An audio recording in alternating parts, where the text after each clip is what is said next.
இந்த மேஷ ராசிக்காரர்களுக்கு ஏற்றமான காலம்.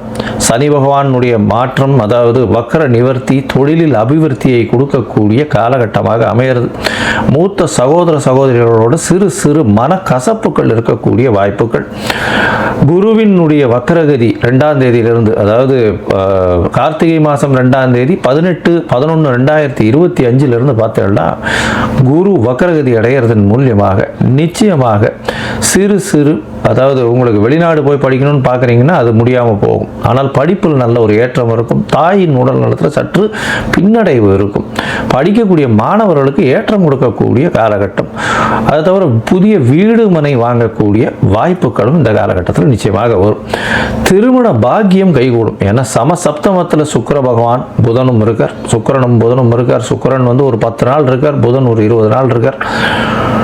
இந்த காலகட்டத்தில் நிச்சயமாக கல்யாணம் பாக்கியங்கள் வரக்கூடிய வாய்ப்பு. ஏன்னா குரு வந்து உங்களுடைய ராசிநாதனையும் பார்க்குறார். நல்ல ஒரு ஏற்றம். உங்களுடைய ராசிநாதன் ஒரு 20 நாளைக்கு, அதாவது 6/12/2025 வரலும் 8ஆம் இடத்துல மறைஞ்சிருந்தாலும் குரு பார்வையில் இருக்கிறது விசேஷம்.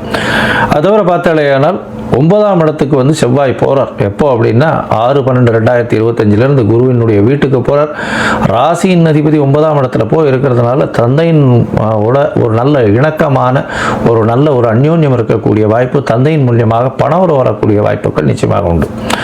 உங்களுடைய ராசிக்கு பார்த்தீங்கன்னா 8ஆம் இடத்துல சுக்கிரன் மறையக்கூடிய காலகட்டம் வரும். அது எப்போ அப்படின்னா கிட்டத்தட்ட அதாவது ஒரு 27/11/2025 அன்றைக்கே வந்து ஒரு 10 நாளில் சுக்கிரன் சப்தமத்திலேருந்து 8ஆம் இடத்துல மறையிறார். இருந்தாலும் குருவின் பார்வை இருக்குது. அது ஒரு ரொம்ப விசேஷத்தை கொடுக்கும்.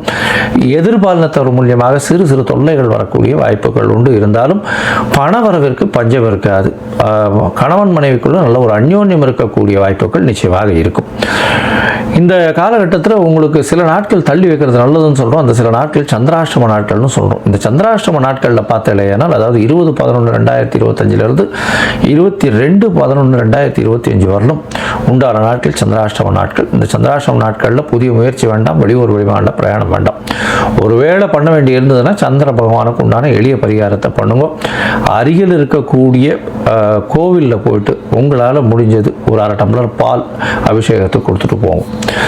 இந்த மாதம் வந்து நீங்கள் முருகப் பெருமானை வணங்குங்க. நல்ல ஒரு ஏற்றம் கிடைக்கும். துவரம் பருப்பு தானம் கொடுக்கும். துவரம் பருப்பு தானம் கொடுக்கறதன் மூலியமாக இந்த கார்த்திகை மாதம் உங்களுக்கு ஒரு பெரிய பிரகாசத்தை ஏற்படுத்தக்கூடும்.